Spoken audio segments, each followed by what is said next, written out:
Boy, were they surprised. Ida M. Fuller lived to 100. She paid $20.75 into the Social Security system and received $22,888.92. She was a retired bookkeeper, so I feel like I'm honoring her by adding those last two decimal places. She watched man land on the moon. And even though, her longevity at that point was unusual, even by the post-World War II period, the period between retirement and death was growing and growing. In fact, Walter Reuther got up in front of the UAW in 1949 at their conference in Milwaukee and described retirees as too old to work, too young to die, a state of limbo dangling at the end of the lifespan. And this created a problem not only for older people themselves who are lacking a sense of purpose, but also for the financial services companies. Very difficult to sell pensions to people who are dreading thinking about this period of life. So they got together in upstate New York in the early 1950s and decided to reinvent retirement. People were not the most rejected group in the history of civilization, as Lewis Mumford commented during that period, older people. They were lucky. They were the first American aristocrats. They had what everybody dreamed of, the freedom from work. And in a really remarkable turnaround in less than a decade, we made this seeming necessity of shorter working lives a virtue. The goal, this dreaded period became a version of the American dream. The goal of retirement was soon replaced by the dream of early retirement. And people did continue to retire earlier and earlier and earlier, just as they were living longer and longer and longer. And now it's 2009, and there is much consternation across the political spectrum. It seems like we found the one bipartisan issue in America, that the aging of the society is an unmitigated tragedy. There's this feeling that we can't afford to have a quarter of the population spending a third of their lives in leisure, oftentimes subsidized leisure, and that this is going to be a tragedy for the near future and the long term. But I think what we're confusing, to go back to that notion of scenario planning through the rearview mirror, is the numbers and the nature of later life. And I think the change in what's happening beyond the middle years is every bit as dramatic as the demographic realities. And to just cut to the central point, I think what's happening is historic. We're creating a new stage of life between the end of the middle years and the beginning of anything resembling true old age or traditional retirement. And it's historic because we only invent new stages of life in America about once a century. There was no adolescence before the beginning of the last century. That term was coined in 1904. G. Stanley Hall, the Clark University psychologist who brought Freud to America, wrote a book in 1904 called Adolescence to describe this group that had no name. They were not children, they were not adults, they became teenagers. In fact, it took decades till they became teenagers. The 17 magazine wasn't even launched until 1944. But we created new social institutions, high schools, language, markets. This whole reality came into play. And I think the same thing is happening now. We heard earlier that the 60s, the new 30, new 40, new 50, somebody did a survey a few years ago to try to figure out finally, once and for all, which of those three it was.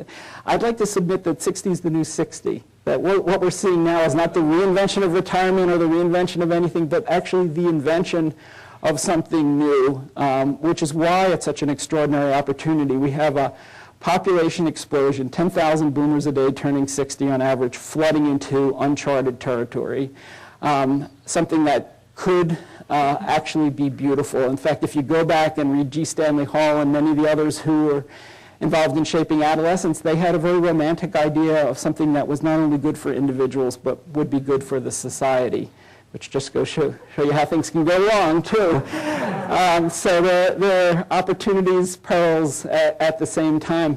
But what is a peril, I think, is for all the people who themselves are crossing into this period today, find an awkward situation. When I was in elementary school, I remember the teacher having up on the blackboard a whole bunch of words like onomatopoeia. One of them was oxymoron, and I get to think about oxymorons because you hear about the young old, the working retired. The working retired is devised by the same person who came up with the phrase soccer mom, so somebody who knows their marketing, but it oftentimes makes me think of The Walking Dead. I'm scrimping and saving so that I can be working retired as soon as possible. There's nothing aspirational about it.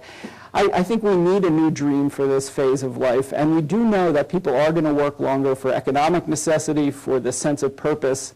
We need to make a virtue out of that necessity. I think we need to come up with a dream, not only for this stage, but for contribution in this stage, one that replaces the old idea of the freedom from work with a new one that might be characterized as the freedom to work, to be free not just from discrimination to work in this stage of life, but to work in new ways, on new terms, to new and even more important ends in the way that so many of the Purpose Prize winners embody. I think in being able to do that is an extraordinary opportunity because we know from research, last June we did a study that was funded by the MetLife Foundation that showed that already between 5 and 8 million people over the age of 44 had shifted into second careers in areas like education, healthcare, the environment, human services, all areas which are deeply dependent on human talent to bring about change, all areas that are projected in the coming decades to experience vast labor needs. So there's a great desire on the part of many people to move into precisely the areas that we have heard from the White House and so many other places are going to be top national priorities in the first part of the 21st century. There's an opportunity, I think, to create a staggering win-win-win for individuals, for organizations, for the society as a whole. I think one of the great challenges in pulling that off is going to be to recognize that in the current situation, there's a bit of a paradox. You've got so many people who know they're going to need to work for another 10, 15, 20 years, and this was evident even before the downturn. The Bureau of Labor Statistics 2 years ago put out projections that showed that the over 55 workforce in the coming decade was going to increase at 5.5 times the overall workforce. So this is not just a result of the recent economic situation. It's a big structural change. But I think we need to raise the question of what kind of work people are going to do. And I think particularly we need to help those people who want to do precisely the work that we so desperately need to have done, the human beings to do those things that only people can do, and to help them navigate their way from a period where many people are exhausted. They really need a break. They need to retool for another stage in their life. And yet all too often it's a do-it-yourself project. They're on their own. They're spinning their wheels. They haven't had time to think. Again, working 162 more hours a year than we did in the early 1970s, shortening 13 months of work into 12 on average. People haven't had time to think about what's next, about which wall they want to move their ladder to. And as a society, we do very little to reach out to them. And as I go around the country, I feel there's a lot of suffering. Some people have been laid off. Other people are burned out. They know they're going to need to put in another chapter, and they want it to be something that they can look forward to, that they can be proud of, that can be some of their best work. Studs Terkelson, working his masterful book, said Americans get up each day as much for daily meaning as for daily bread. And the poet Marge Piercy said something very similar in a poem to be of use. She said, a pitcher cries for water to carry, and a person for work that is real. And there is a cry out there, but there's also a problem. How do you get from then to now? At Civic Ventures, we have been inspired by Mary Catherine Bateson, the daughter of Margaret Mead, who wrote an article in the Harvard Business Review a few years ago in which she said, midlife's become like a run-on sentence that needs punctuation. And so we've thought that the semicolon was probably the right punctuation. We've launched an ad campaign around then, semicolon, now. But having turned 50, I realized that any branding campaign built around the colon might not be as popular as you might hope.